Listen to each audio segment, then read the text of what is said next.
Pisces. Hello, my little fishies. How you doing? Whoa, hey, look what just fell out.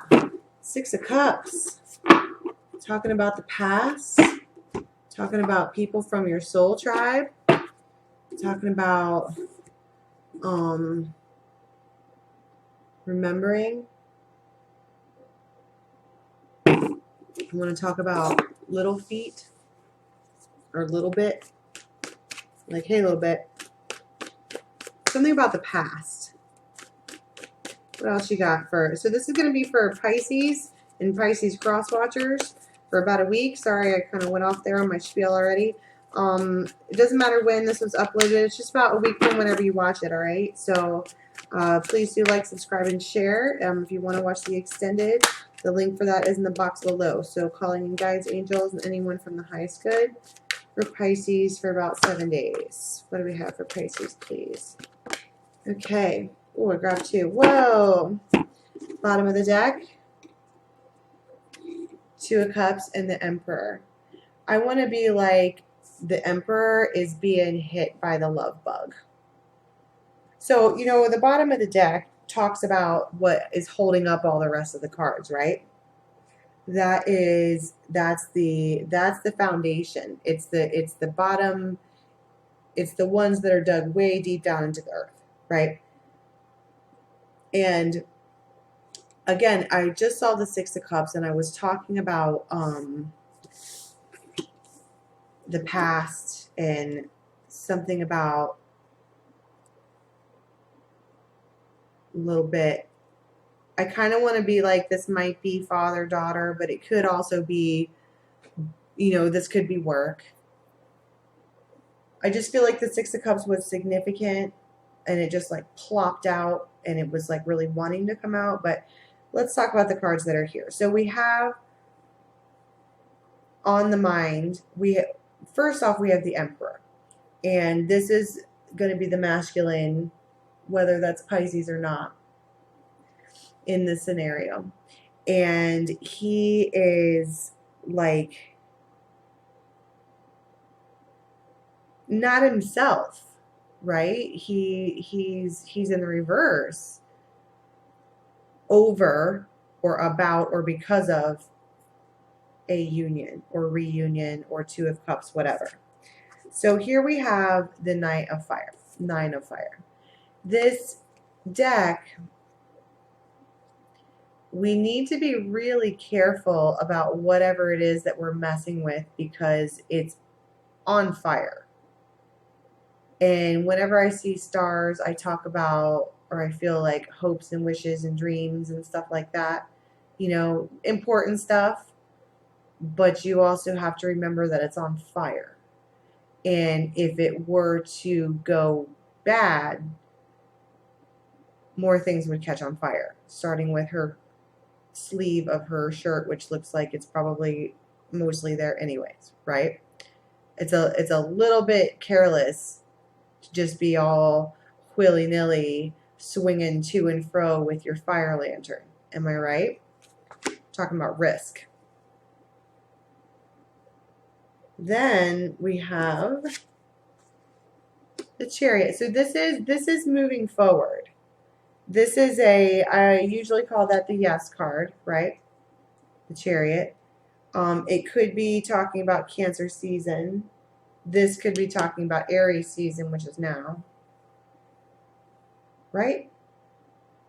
No, we're in Taurus. Wait. Where am I? What day is it? Yeah, we're in Taurus season. Anyways, whatever. This is the masculine energy. But you have this, first you have the risk, and then I want to be like, this is a yes, but it feels like a rushed. The risk might to be too hasty. Because when you say yeah and you tell your horses and your chariot to go, they go. And they go fast, like warrior fast. And it might be too fast because the Emperor does not just do things like that. It's well thought about. It's consulted with. He's got royal advisors. He's got master of whisperers. He's got dragons, whatever. Clearly, I just watched Game of Thrones. But my point is that the Emperor does not just swing a lantern of fire about to and fro, right? But we also have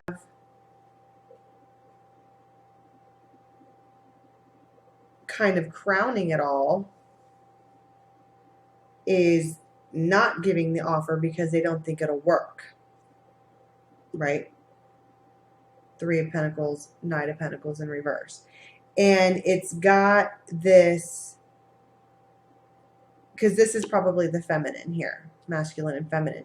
So this Emperor is feeling really upset about this relationship because there is something not watery. This is not about cups. This is about pentacles. And it's crowning a watery union, probably between these two. And this feminine over here is swinging that lantern, like swirling it around, kind of like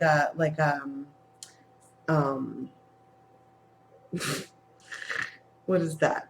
On 4th of July, they're the little sticks and, you know, the sparklers, and you just fucking swirl it around, and you use ambers everywhere, and like people's stuff is like kind of smoking. It's just it's the willy-nilly to and fro, gonna catch your sleeve on fire type of action.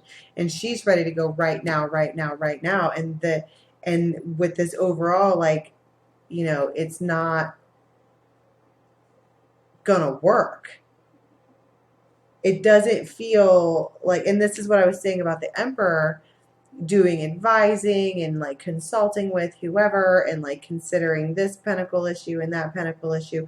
This isn't like a selfish, it pentacle wise, if we're going to take emotion out of it and only speak about pentacles, it's not going to work. Or at least he doesn't see that it will.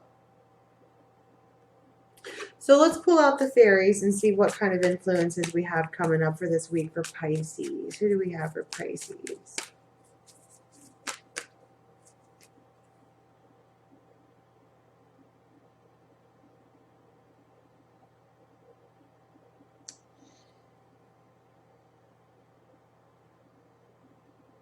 I'm like at a loss for words. Okay, so we have the feline and the master maker.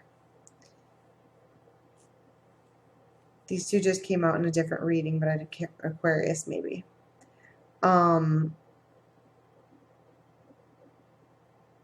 Every time I pull, I got the same feeling though when I pulled for these two cards together. They didn't come out together, but for Aquarius, and I got like immediately drained of energy.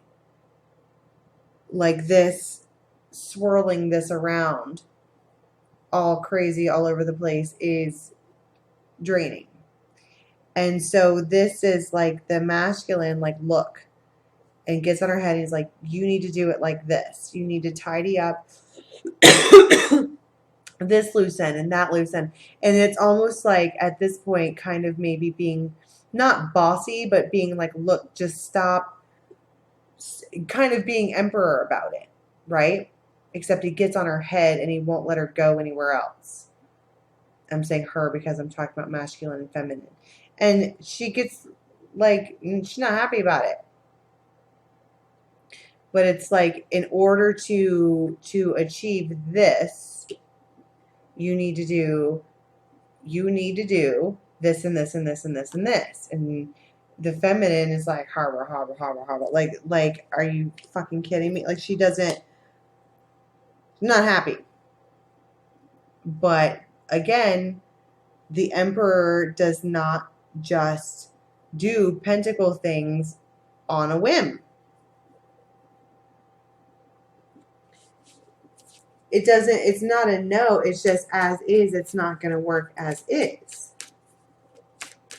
Who else do we have coming out for Pisces, please?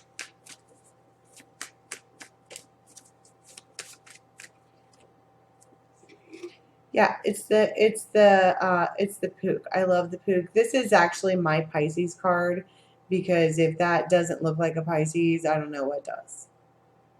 I mean, right?